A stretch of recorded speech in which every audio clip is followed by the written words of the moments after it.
Hello everyone, my name is Christian and welcome to my hobby blog. Today we are doing the second review of the Vinegar Syndrome April package. So this one I feel definitely a lot better on than the last one. I didn't really want to apologize for my negativity, but if that turned you off, then I apologize, but that's how I felt. But this one I felt a lot better on. It's a little bit more lukewarm, but the movie I watched tonight, and I watched a little bit of the special features. I got the answers to the questions I had after watching it. So I was kind of like, I was done with the special features, if you will. But this is the 1988 film Flesh Eater, otherwise known as Revenge of the Living Dead. And if you don't recognize this guy on the box, he is the producer and director of this film. And how he got famous is that he was the lead cemetery zombie that went after Barbara in Night of the Living Dead, George Romero's epic, amazing, powerful, one of my favorite zombie films of all time from 1968. There's a great story that Romero and the crew talked about when, because the movie's quite well known for casting a black man as the lead in 1968 when they filmed it, which civil rights hadn't happened yet. And there's a great story that they tell where they were on the way to New York City, I believe, to turn in the final cut of the movie. And they got news that Dr. Martin Luther King was assassinated. And that's when they kind of knew how important this movie was. So that's just some behind the scenes on Night of the Living Dead. There's so much more going on with that movie, but this is directly related to Night of the Living Dead because how this movie came about is that the director of the film, Bill Heinzman, he is the cemetery zombie. He was preparing for the colorization of Night of the Living Dead in 1990. And around the time that this movie was made in 1988, they were beginning that process of colorizing the entire movie, which personally, I think that's a terrible decision. Don't do that. But what's even more of a crime is that they added new scenes to the movie to try and explain some of the aspects that were not questioned or were not answered in terms of, where did the cemetery zombie come from? How did he get infected? All of that. And they reshot the scenes with Bill Heinzman. And he is 20 something years older. But around this time, he started wearing pins on his shirts that had his face on from Night of the Living Dead. And he would go to fan conventions and horror movie conventions. And he would just walk around, and people were obviously recognizing him at these conventions. And so they would talk to him, get pictures with him, autographs, all of that. And he was like, wow, like, people love me. Like, people want to see me as the zombie one more time. And so he began to kind of get a script together. And I guess now is a good time to kind of describe what the movie is. This movie is basically Night of the Living Dead, but instead of these random people coming together into the farmhouse, we get young adults, or not young adults, but young adults on Halloween night getting drunk together. And they are played by the not worst actors, they're not professional actors.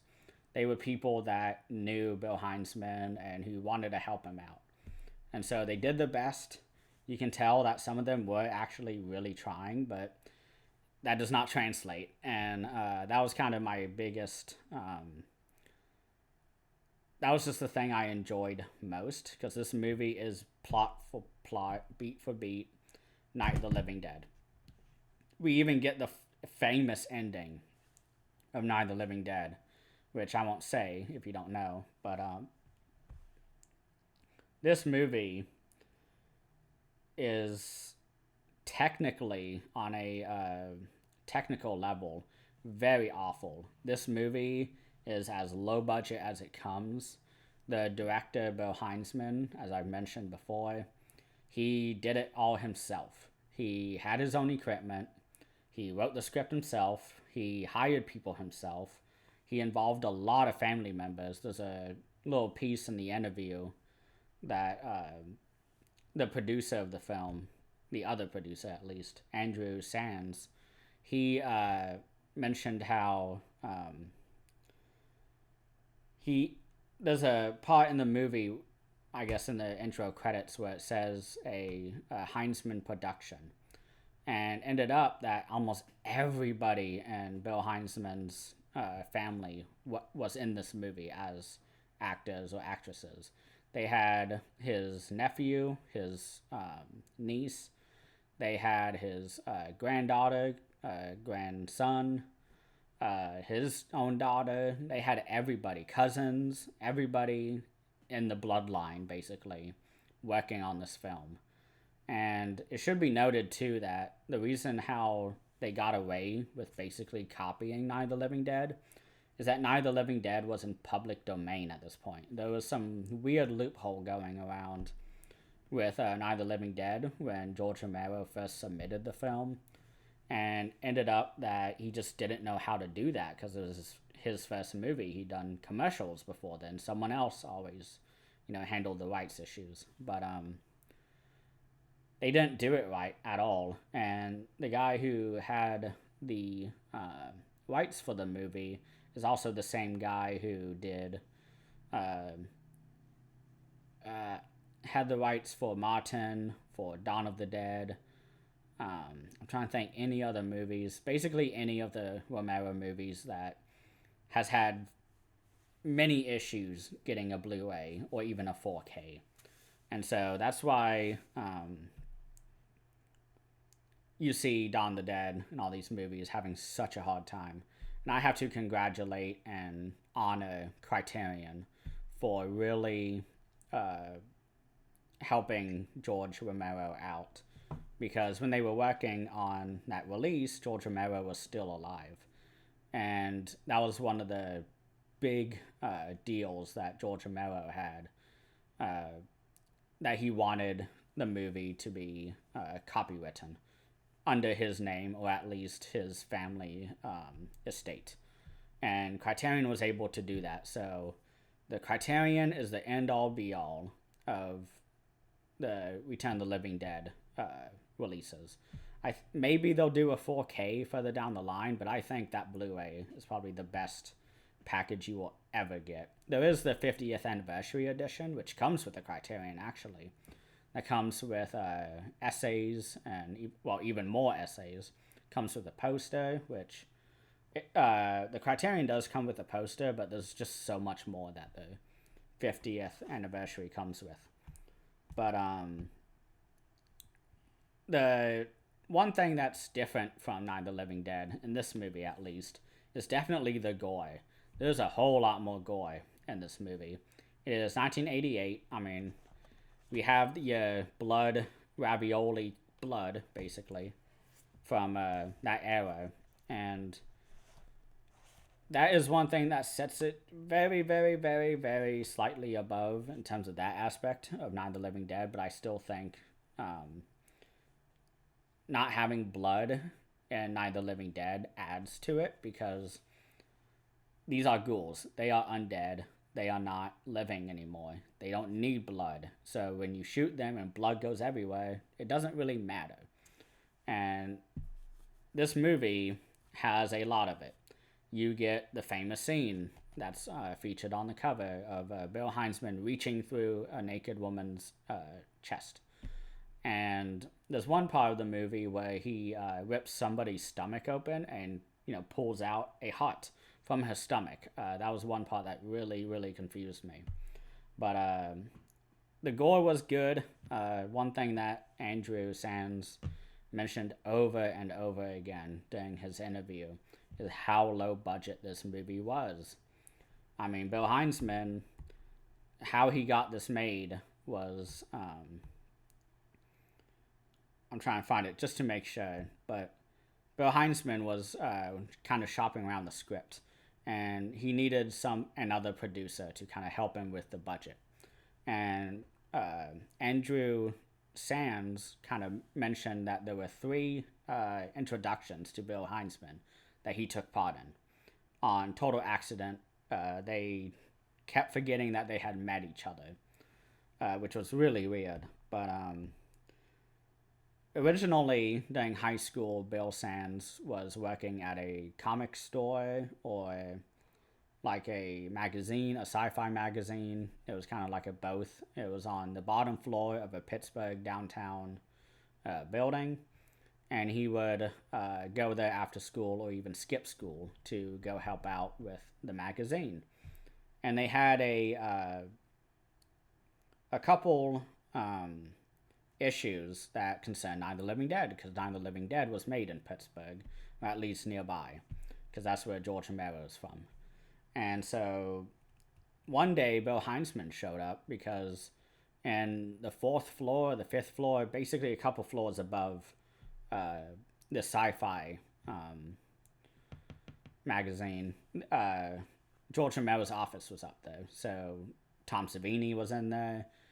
George Romero, his wife, Christine Forrest was in there. Everybody who was, a regular, at least, in a George Romero film.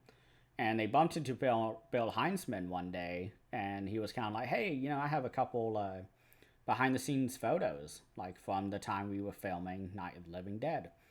And so what he did is that he gave the magazine a couple completely colorized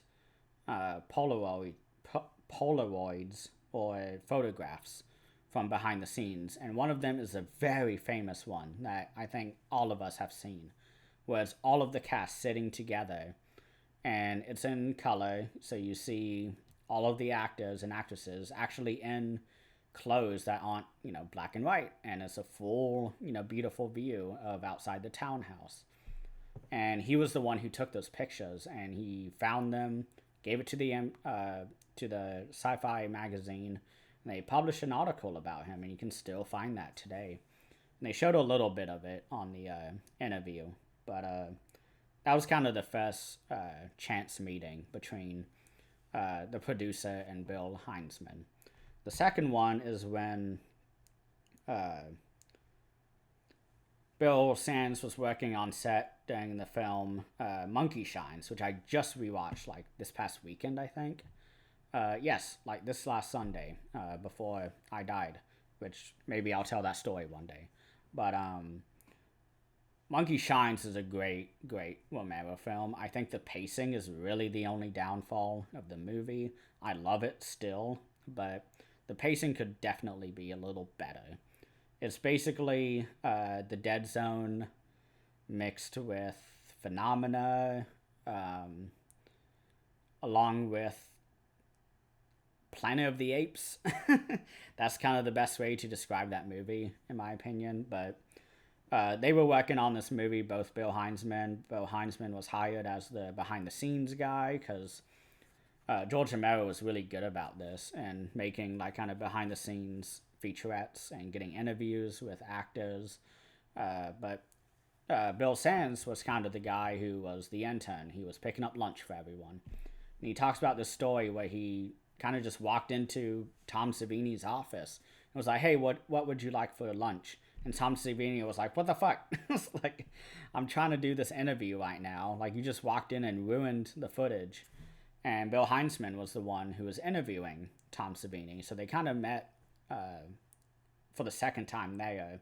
And Bill Heinzman, after years and years of knowing Andrew Sands, was kind of like, hey, you were that guy who walked in on Tom Savini's interview. I think I still have that footage. And he pulls out the footage and gives it to him. I really wish they would have shown that. I think that would have been just a really funny, end to the interview, showing that. But then, for the third time, without even knowing each other, they actually were working on the movie at this point. They had the script done. They were shopping it around. They were looking for somebody to help with the budget because it was very, very low budget. Bill Heinzman didn't really know how to balance the budget very efficiently, and so he was looking around for someone to do that. And Andrew Sands was like, "Oh, I guess I could do it, whatever." And he was like, "Yeah, I took a business class once. I can kind of work with the budget." And he got hired on, and that's when they met finally, officially, and said that they had a really great relationship. They were always talking. They had a whole winter where during a especially awful winter where it was impossible to film, they just spent 4 or 5 months just editing the movie, trying to get it as well done as possible. And the producer mentions that during this process, both he and Bill Heinzman started to resent the movie. They hated it so much. He talks about how he felt like he was in a relationship with the movie because at first he loved it, and at first he kind of liked it. He thought it was good, and then he kind of grew to love it, and then he started to hate it, and then he divorced it, and then they had a moment of, I guess, understanding with each other, and kind of just tried to move on afterwards. And he says that when they were doing, I guess, the shopping around and just trying to get reviews, trying to drum up interest in the movie, they were mostly using Bill Heinzman because he was the zombie in Night of the Living Dead. He was the cemetery zombie. But he talks about how for the first interview, it was variety. They gave him like half a paragraph, is what he says. A paragraph at most, I think. And he says how they basically gave them the most average rating ever. Saying like, yeah, it's a movie, it's low budget, it has zombies. If you like that stuff, you'll probably like it. And he said it like the most, average sounding review ever. And he said that he and Bill Heinzman just looked at each other and he was like, wow, they like this movie a lot more than us. So that was a really funny kind of bit of the interview that I really enjoyed, because that was something I was wondering about, because first and foremost, this is basically Night of the Living Dead, as I mentioned. And I was kind of wondering, like, did Bill Heinzman resent this movie? Did he hate the movie at some point? Did he not want to work on it anymore? And it definitely seems so. I mean, he and the producer did not like this movie at all by the time it released. They released it off to the winds, and they moved on with their lives. And